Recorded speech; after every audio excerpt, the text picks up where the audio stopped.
नमस्कार। आज हम सुनेंगे भीष्म साहनी की रोचक कहानी दो गौरैया। पहले रचनाकार के बारे में जान लें। भीष्म साहनी का जन्म 8 अगस्त 1915 और मृत्यु 11 जुलाई 2003 को हुई थी। आपकी प्रमुख रचनाओं में उपन्यास हैं झरोखे, तमस, बसंती, मैयादास की माड़ी, कुंतो आदि। कहानी संग्रह हैं भाग्यरेखा, वांगचू, निशाचर। नाटक हानुश, माधवी, कबीरा खड़ा बाजार में तथा मुआवजे। इसके अलावा आपने आत्मकथा तथा बाल कथा भी लिखी हैं। आपको सन 1975 में अपने उपन्यास तमस के लिए साहित्य अकादमी पुरस्कार प्राप्त हुआ था। इसके अतिरिक्त भी आपको कई पुरस्कारों से सम्मानित किया गया है। तो सुनते हैं उनकी कहानी दो गौरैया। घर में हम 3 ही व्यक्ति रहते हैं, माँ, पिताजी और मैं। पर पिताजी कहते हैं कि यह घर सराय बनाया हुआ है। हम तो जैसे यह मेहमान हैं, घर के मालिक तो कोई दूसरे ही हैं। आंगन में आम का पेड़ है, तरह तरह के पक्षी उस पर डेरा डाले रहते हैं। जो भी पक्षी पहाड़ियों घाटियों पर से उड़ता हुआ दिल्ली पहुंचता है, पिताजी कहते हैं वही सीधा हमारे घर पहुंच जाता है, जैसे हमारे घर का पता लिखवा कर लाया हो। यहाँ कभी तोते पहुंच जाते हैं तो कभी कौवे और कभी तरह तरह की गौरैया। वह शोर मचता है कि कान के पर्दे फट जाएं। लोग कहते हैं कि पक्षी गा रहे हैं। घर के अंदर भी यही हाल है। बीसियों तो चूहे बसते हैं, रात भर एक कमरे से दूसरे कमरे में भागते रहते हैं। वह धमा चौकड़ी मचती है कि हम लोग ठीक तरह से सो भी नहीं पाते। बर्तन गिरते हैं, डब्बे खुलते हैं, प्याले टूटते हैं। एक चूहा अंगीठी के पीछे बैठना पसंद करता है। शायद बूढ़ा है, उसे बहुत सर्दी लगती है। एक दूसरा है जिसे बाथरूम की टंकी पर चढ़कर बैठना पसंद है, उसे शायद गर्मी बहुत लगती है। बिल्ली हमारे घर में रहती तो नहीं, मगर घर उसे भी पसंद है और वह कभी कभी झांक जाती है। मन में आया तो अंदर आकर दूध पी गई, न मन आया तो बाहरी से फिर आऊँगी कहकर चली जाती है।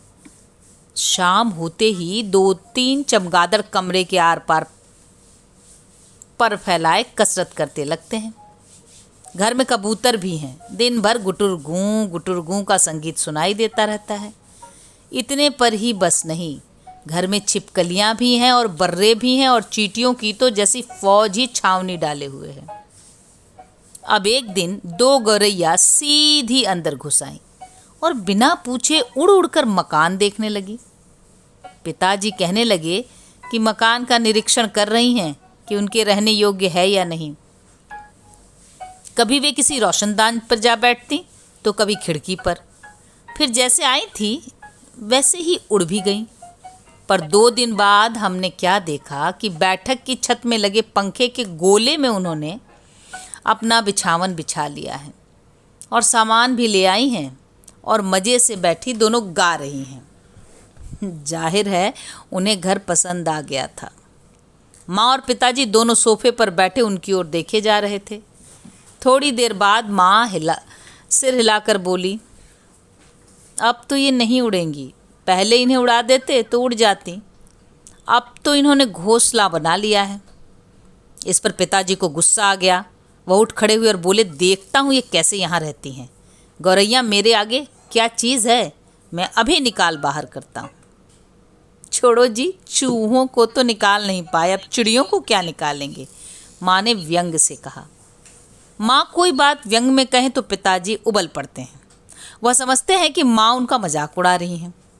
वह फौरन उठ खड़े हुए और पंखे के नीचे जाकर जोर से ताली बजाई और मुंह से शू शू कहा। बाहें झुलाई, फिर खड़े खड़े कूदने लगे। कभी बाहें झुलाते, कभी शू शू करते। गौरैयों ने घोंसले में से सिर निकालकर नीचे की ओर झांक कर देखा और दोनों एक साथ ची ची करने लगी और माँ खिलखिलाकर हंसने लगी। पिताजी को गुस्सा आ गया, इसमें हंसने की क्या बात है। माँ को ऐसे मौक़ों पर हमेशा मजाक सोचता है। हंसकर बोली, चिड़िया एक दूसरे से पूछ रही हैं कि यह आदमी कौन है और ये नाच क्यों रहा है। तब पिताजी को और भी ज़्यादा गुस्सा आ गया और वह पहले से भी ज़्यादा ऊंचा ऊंचा कूदने लगे। गौरैया घोंसले में से निकलकर दूसरे पंखे के डंडे पर जाकर बैठी। उन्हें पिताजी का नाचना जैसे बहुत पसंद आ रहा था। माँ फिर हंसने लगी। ये निकलेंगी नहीं जी, अब इन्होंने अंडे दे दिए होंगे। निकलेंगी कैसे नहीं, पिताजी बोले और बाहर से लाठी उठा लाए। इसी बीच गौरैया फिर घोंसले में जा बैठी थी। उन्होंने लाठी ऊंची उठाकर पंखे के गोले को ठकोरा। ची ची करती गौरैया उड़कर पर्दे के डंडे पर जा बैठी। इतनी तकलीफ क्यों करने की क्या जरूरत है, पंखा चला देते तो यूं ही उड़ जाती, माँ ने हंसकर कहा। पिताजी लाठी उठाए पर्दे के डंडे की ओर लपके। एक गौरैया उड़कर किचन के दरवाजे पर जा बैठी, दूसरी सीढ़ियों वाले दरवाजे पर। माँ फिर हंसती। तुम तो बड़े समझदार हो जी, सभी दरवाजे खुले हैं और तुम गौरैयों को बाहर निकाल रहे हो। एक दरवाज़ा खुला छोड़ो, बाकी दरवाज़ा बंद कर दो, तभी ये निकलेंगी। अब पिताजी ने मुझे झड़क कर कहा, तू खड़ा क्या देख रहा है, जा दोनों दरवाजे बंद कर दे। मैंने भागकर दोनों दरवाजे बंद कर दिए, केवल किचन वाला दरवाज़ा खुला रहा। पिताजी ने फिर लाठी उठाई और गौरैयों पर हमला बोल दिया। एक बार तो झूलती लाठी माँ के सिर पर लगते लगते बची है। ची ची करती चिड़िया कभी एक जगह तो कभी दूसरी जगह पर जा बैठती। आखिर दोनों किचन की ओर खुलने वाले दरवाजे से बाहर निकल गईं। माँ तालियां बजाने लगी। पिताजी ने लाठी दीवार के साथ टिका कर रख दी और छाती फुलाए कुर्सी पर आ बैठे। आज दरवाजे बंद रखो, उन्होंने हुक्म दिया। एक दिन अंदर नहीं घुस पाएंगी तो घर छोड़ देंगे। तभी पंखे के ऊपर से ची ची की आवाज़ सुनाई पड़ी और माँ खिलखिलाकर हंसती। मैंने सिर ऊपर उठाकर देखा, दोनों गौरैया फिर से अपने घोंसले में मौजूद थी। दरवाजे के नीचे से आ गई हैं, माँ बोली। मैंने दरवाजे के नीचे देखा, सचमुच दरवाज़ों के नीचे थोड़ी थोड़ी जगह खाली थी। पिताजी को फिर गुस्सा आ गया। माँ मदद तो करती नहीं थी, बैठे हंसे जा रही थी।